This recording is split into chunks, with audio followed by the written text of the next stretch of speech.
Welcome to the Drum Show. My name's Quinlan, and I hope you enjoy this episode. Okay, what this episode is called is Innies and Outies. Okay, and I'd like to thank my student Melanie for coming up with the title for this concept that I want to talk to you about tonight. Everything that I just played then, if you took a close look at it, I just concentrated on really just my snare drum, my second tom here, given that it's tom 1, 2, 3, 4, 5, if you like, it's my high tom, if you want to call it that as well, and my floor tom here, or if you like, tom 1, 2, 3, 4.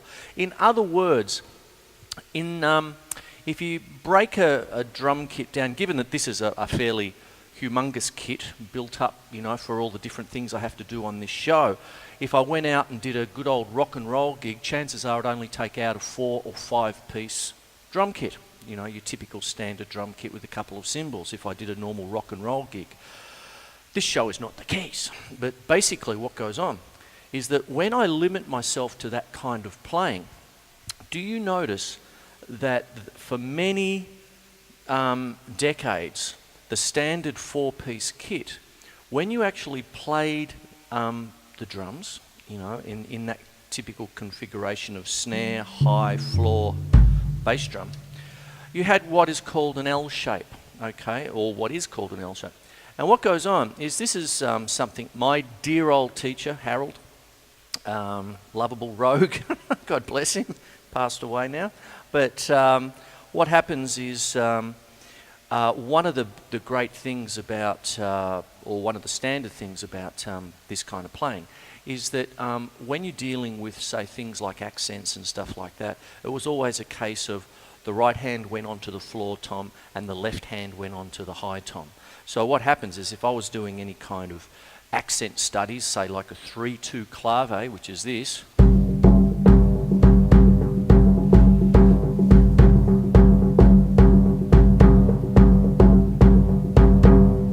any accent on the right hand would go to the floor tom. Any accent with the left hand would go to the high tom. So it would be this.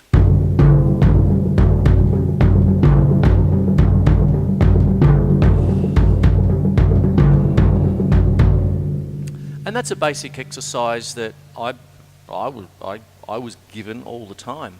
And one of the other things that you can do is mix sticking, such as paradiddles, which is right, left, right, left, right, left, right, left, right, left, right, left, left. So it would be this: right, left, right, left, right, left, right, left, right, left, left, right, left, right, left, left. And you'd build it up accordingly.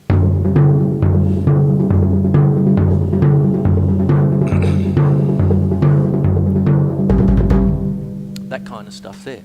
Now, what happens is that when you're actually dealing with this, you can actually start to get into the styles of some of the famous drummers around there. And the first drummer that I would like to talk about while I change to sticks is one of the greatest jazz drummers of all time and all that sort of stuff is Buddy Rich. Okay, generally regarded as one of the greatest drummers ever and all that sort of stuff. Let me get the right sticks for jazz though. I pulled out my 2 Bs, not 2 Bs. Okay, so what happens is when you're actually playing some jazz stuff like this,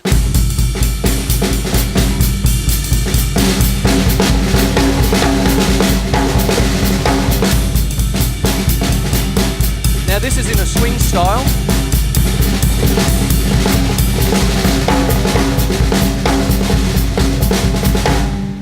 going into a solo now. I'm just putting a pause on it. I'm going to get back into it. But what I'm going to do is essentially an L shape. And if you want to do a sort of an in-depth study of the styles of Buddy Rich, he would play so many different fantastic things. But one of the things that I would call Buddy Rich's style is he was an innie.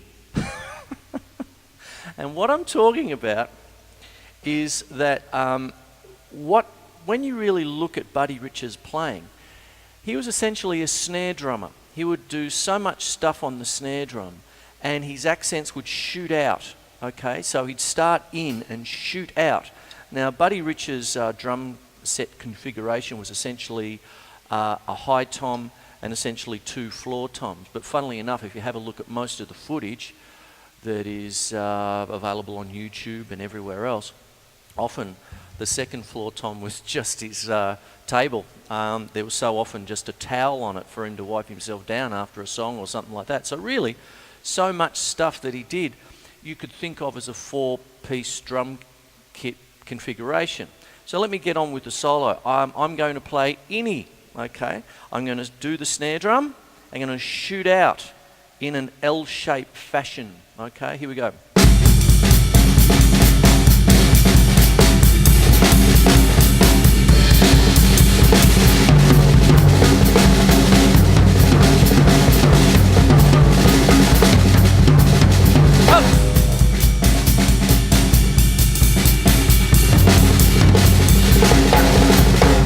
Can you see?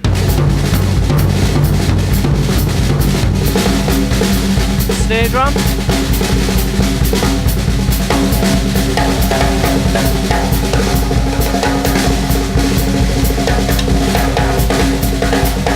All snare drum here. Starting to shoot out.